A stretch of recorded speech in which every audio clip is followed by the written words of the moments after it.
राम मेरे प्यारे भक्तों। आज के रामायण पाठ में आप सभी का स्वागत है। आइए शुरू करते हैं रामचरितमानस अयोध्या कांड के 300वें दोहे से। सुहृदय सुजान सुसाही बही, बहुत कहब बड़ी खोरी। आयसु देई देव अब, सबई सुधारी मोरी। सिया राम जय जय राम, मेरे राम जय जय राम। सुहृदय बिना ही हेतु के हित करने वाले, बुद्धिमान और श्रेष्ठ मालिक से बहुत कहना बड़ा अपराध है।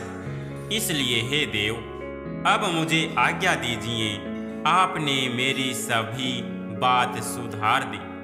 प्रभु, आपके चरण कमलों की रज जो सत्य, पुण्य और सुख की सुहावनी सीमा है, उसकी दुहाई करके मैं अपने हृदय की जागते, सोते और शौपन में भी बनी रहने वाली रुचि इच्छा कहता हूँ। वह रुचि है कपट, स्वार्थ और अर्थ, धर्म, काम, मोक्ष रूप चारों फलों को छोड़कर स्वाभाविक प्रेम से स्वामी की सेवा करना और आज्ञा पालन के समान श्रेष्ठ स्वामी की और कोई सेवा नहीं है। हे देव, अब वही आज्ञा रूप प्रसाद सेवक को मिल जाए। भरत जी ऐसा कहकर प्रेम के बहुत ही विवश हो गई। शरीर पुलकित हो उठा, नेत्रों में प्रेमाश्रुओं का जल भराया। आकुलाकर व्याकुल होकर उन्होंने प्रभु श्री रामचंद्र जी के चरण कमल पकड़ लिए। उस समय को और स्नेह को कहा नहीं जा सकता। कृपा सिंधु श्री रामचंद्र जी ने सुंदर वाणी से भरत जी का सम्मान करके हाथ पकड़कर उनको अपने पास बिठा लिया। भरत जी की विनती सुनकर और उनका स्वभाव देखकर सारी सभा और श्री रघुनाथ जी स्नेह से शिथिल हो गई। रघुराऊ शिथिल सनी है, साधु समाज मुनि मिथिला धनी। मन महु सराहत भरत व्याप, भक्ति की महिमा घनी। भरत ही प्रशंसत विबुध बरसत, सुमन मानस मलिन से। तुलसी बिकल सब लोग सुनी, सकुच निसागम नलिन से। श्री रघुनाथ जी, साधुओं का समाज, मुनि वशिष्ठ जी और मिथिलापति जनक जी सहने से शिथिल हो गए। सब मन ही मन भरत जी के भाईपन और उनकी भक्ति की अतिशय महिमा को सराहने लगे। देवता मलिन मन से भरत जी की प्रशंसा करते हुए उन पर फूल बरसाने लगे। तुलसीदास जी कहते हैं, सब लोग भरत जी का भाषण सुनकर व्याकुल हो गए और ऐसे सकुचा गए जैसे रात्रि के आगमन से कमल। दुहो समाज नर नारी सब, देखी दुखारी दीन। मुए मारी मंगल चहते, मधवा महामलीन। सिया राम जय जय राम, मेरे राम जय जय राम। दोनों समाजों के सभी नर नारियों को दीन और दुखी देखकर महामलीन मन इंद्र मरे हुओं को मारकर अपना मंगल चाहता है। देवराज इंद्र कपट और कुचाल की सीमा है। उसे पराई हानि और अपना लाभ ही प्रिय है। इंद्र की रीति कोए के समान है। वह छली और मलिन मन है। उसका कहीं किसी पर विश्वास नहीं है। पहले तो बुरा विचार करके कपटी को बटोरा, अनेक प्रकार के कपट का साज सजा। फिर वह कपट जनित उचाट सबके सिर पर डाल दिया। फिर देव माया से सब लोगों को विशेष रूप से मोहित कर दिया, किंतु श्री रामचंद्र जी के प्रेम से उनका अत्यंत बिछोह नहीं हुआ, अर्थात उनका श्री राम जी के प्रति प्रेम कुछ तो बना ही रहा। भय और उचाट के वश किसी का मन स्थिर नहीं है। क्षण में उनकी वन में रहने की इच्छा होती है और क्षण में उन्हें घर अच्छे लगने लगते हैं। मन की इस प्रकार की दुविधामयी स्थिति में प्रजा दुखी हो रही है, मानो नदी और समुद्र के संगम का जल क्षुब्ध हो रहा हो।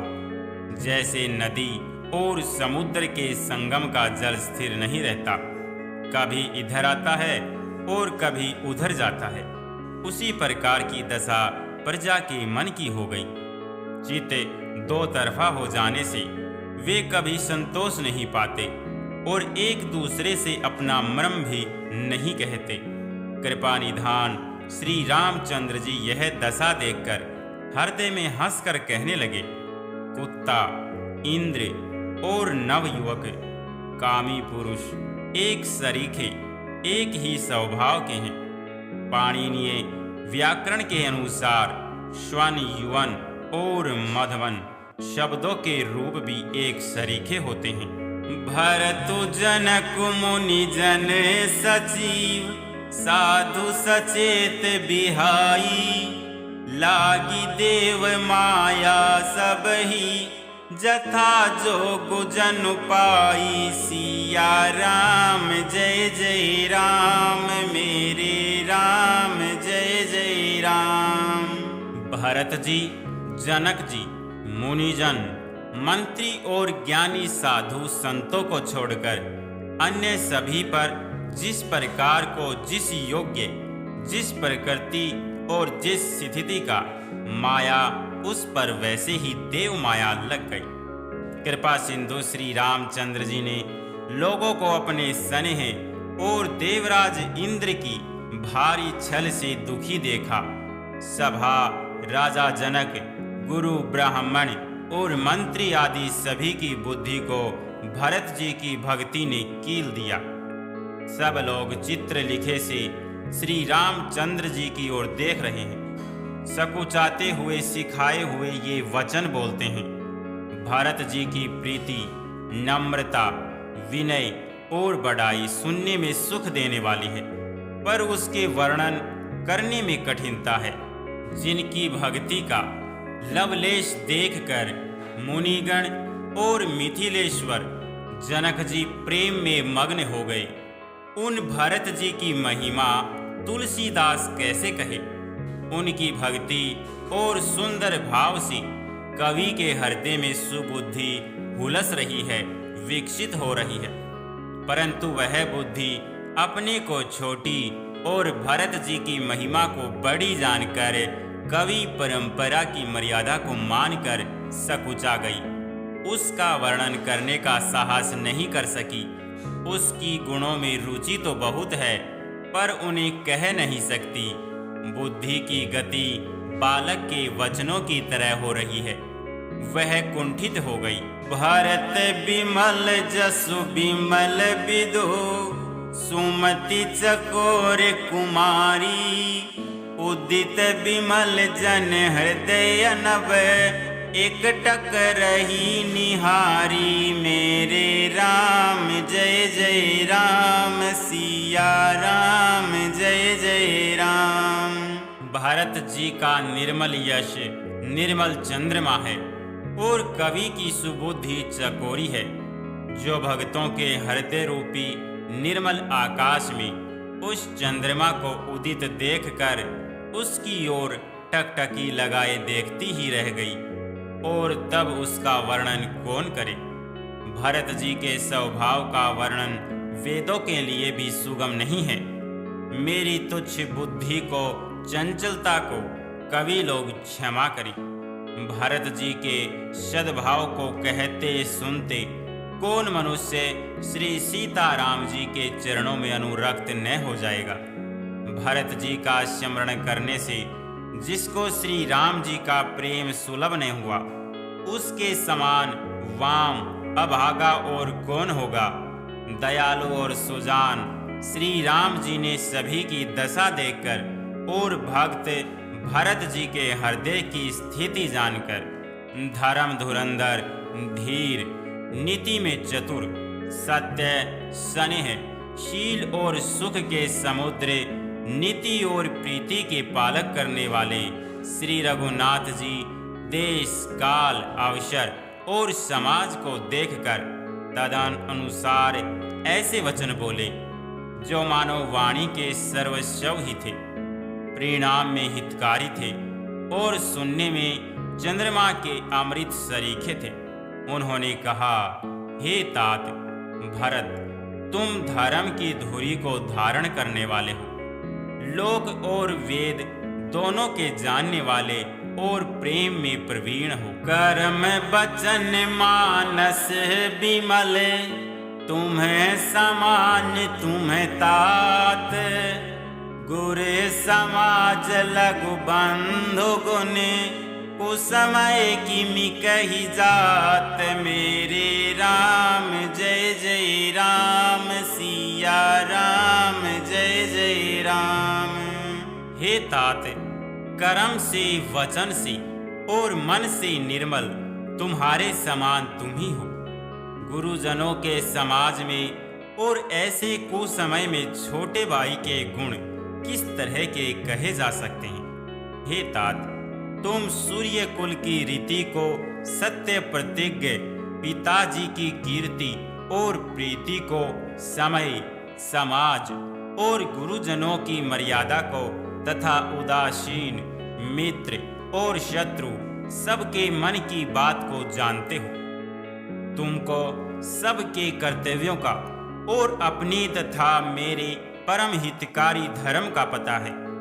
यद्यपि मुझे तुम्हारा सब प्रकार से भरोसा है, तथापि मैं समय के अनुसार कुछ कहता हूँ। हे तात, पिताजी के बिना उनकी अनुपस्थिति में हमारी बात केवल गुरु वंश की कृपा ने ही संभाल रखी है, नहीं तो हमारे समेत प्रजा, कुटुंब, परिवार सभी बर्बाद हो जाते।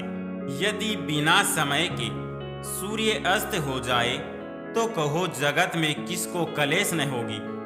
हे तात, उसी प्रकार उत्पात विधाता ने यह किया है, पर मुनि महाराज ने तथा मिथिलेश्वर ने सबको बचा लिया।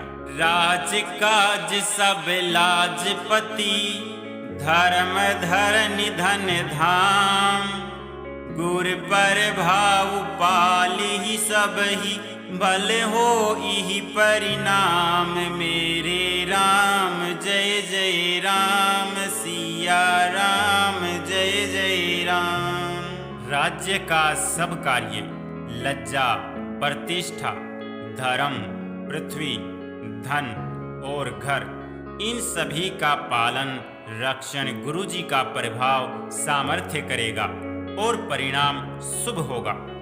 गुरुजी का अनुग्रह ही घर में और वन में समाज सहित तुम्हारा और हमारा रक्षक है। माता पिता, गुरु और स्वामी की आज्ञा समस्त धर्म रूपी पृथ्वी को धारण करने में शेष जी के समान है। हे तात, तुम वही करो और मुझसे भी कराओ तथा सूर्य कुल के रक्षक बनो। साधक के लिए यह एक ही आज्ञा पालन रूपी साधना संपूर्ण सिद्धियों की देने वाली कीर्तिमयी, सदगतिमयी और ऐश्वर्यमयी त्रिवेणी है। इसे विचार कर भारी संकट सहकर भी प्रजा और परिवार को सुखी करो। हे भाई, मेरी विपत्ति सभी ने बांट ली है, परंतु तुमको तो अवधि 14 वर्ष तक बड़ी कठिनाई है, सबसे अधिक दुख है। तुमको कोमल जानकर भी मैं कठोर वियोग की बात कह रहा हूँ। हे तात, मुझे बुरे समय में मेरे लिए यह कोई अनुचित बात नहीं है। कठोर कुअवसर में श्रेष्ठ भाई ही सहायक होते हैं। वज्र के आघात भी हाथ से ही रोके जाते हैं। सेवक कर पद नयन से, मुख सो साहिब होई, तुलसी प्रीति की रीति सुनी, सो कभी सराहहि सोई सिया राम। जय जय राम मेरे राम, जय जय राम। सेवक हाथ पैर और नेत्रों के समान और स्वामी मुख के समान होना चाहिए। तुलसीदास जी कहते हैं कि सेवक स्वामी की ऐसी प्रीति की रीति सुनकर सुकवि उसकी सराहना करते हैं। श्री रघुनाथ जी की वाणी सुनकर जो मानो प्रेम रूपी समुद्र के मंथन से निकले हुए अमृत में सनी हुई थी, सारा समाज शिथिल हो गया, सबको प्रेम समाधि लग गई। यह दशा देखकर सरस्वती ने चुप्पी साध ली। भरत जी को परम संतोष हुआ। स्वामी के सम्मुख अनुकूल होते ही उसके दुख और दोषों ने मुंह मोड़ लिया। वे उन्हें छोड़कर भाग गए। उनका मुख प्रसन्न हो गया और मन का विषाद मिट गया, मानो गूंगे पर सरस्वती जी की कृपा हो गई हो। उन्होंने फिर प्रेम पूर्वक प्रणाम किया और कर कमलों को जोड़कर वे बोले, हे नाथ, मुझे आपके साथ जाने का सुख प्राप्त हो गया और मैंने जगत में जन्म लेने का लाभ भी पा लिया। हे कृपालु, अब जैसी आज्ञा हो उसी को मैं सिर पर धरकर आदर पूर्वक करूं। परंतु देव, आप मुझे वह अवलंबन कोई सहारा दे जिसकी सेवा कर मैं अवधि का पार पा जाऊं, अवधि को बिता सकूं। देव देव अभिषेक हित गुरु अनुशासन पाई। आने सब तीर्थ सलीलु तेहि कह काह रजाई। मेरे राम जय जय राम, सिया राम जय जय राम। हे देव स्वामी, आपके अभिषेक के लिए गुरु जी की आज्ञा पाकर मैं सब तीर्थों का जल लेता आया हूँ। उसके लिए क्या आज्ञा होती है? मेरे मन में एक और बड़ा मनोरथ है जो भय और संकोच के कारण कहा नहीं जाता। श्री रामचंद्र जी ने कहा, हे भाई कहो। तब प्रभु की आज्ञा पाकर भरत जी स्नेह पूर्ण सुंदर वाणी बोले, आज्ञा हो तो चित्रकूट के पवित्र स्थान, तीर्थ, वन, पक्षी, पशु, तालाब, नदी, झरने और पर्वतों के समूह तथा विशेषकर प्रभु आपके चरण चिन्हों से अंकित भूमि को देखाऊं। श्री रघुनाथ जी बोले, अवश्य ही। अत्रि ऋषि की आज्ञा को सिर पर धारण करो। उनसे पूछकर वे जैसा कहीं वैसा करो और निर्भय होकर वन में विचरो। हे भाई, अत्रि मुनि के प्रसाद से वन मंगलों का देने वाला परम पवित्र और अत्यंत सुंदर है और ऋषियों के प्रमुख अत्रि जी जहाँ आज्ञा दे वहीं लाया हुआ तीर्थों का जल स्थापित कर देना। प्रभु के वचन सुनकर भरत जी ने सुख पाया और आनंदित होकर मुनि अत्रि जी के चरण कमलों में सिर नवाया। भरत राम संवाद सुनी सकल सुमंगल मूल। सुर स्वारथी सराही कुल बरसत सुर तरु फूल। मेरे राम जय जय राम, सिया राम जय जय राम। समस्त सुंदर मंगलों का मूल भरत जी और श्री रामचंद्र जी का संवाद सुनकर स्वार्थी देवता रघुकुल की सराहना करके कल्प वृक्ष के फूल बरसाने लगे। भरत जी धन्य हैं, स्वामी श्री राम जी की जय हो। ऐसा कहते हुए देवता बलपूर्वक अत्यधिक हर्षित होने लगे। भरत जी के वचन सुनकर मुनि वशिष्ठ जी, मिथिलापति जनक जी और सभा में सब किसी को बड़ा उत्साह आनंद हुआ। भरत जी और श्री रामचंद्र जी के गुण समूह की तथा प्रेम की विदेह राज जनक जी पुलकित होकर प्रशंसा कर रहे हैं। सेवक और स्वामी दोनों का सुंदर स्वभाव है। इनके नियम और प्रेम पवित्र भी अत्यंत पवित्र करने वाले हैं। मंत्री और सभासद सभी प्रेम मुग्ध होकर अपनी अपनी बुद्धि के अनुसार सराहना करने लगे। श्री रामचंद्र जी और भरत जी का संवाद सुन सुनकर दोनों समाजों के हृदयों में हर्ष और विषाद, भरत जी के सेवा धर्म को देखकर हर्ष और राम वियोग की संभावना से विषाद दोनों हुए।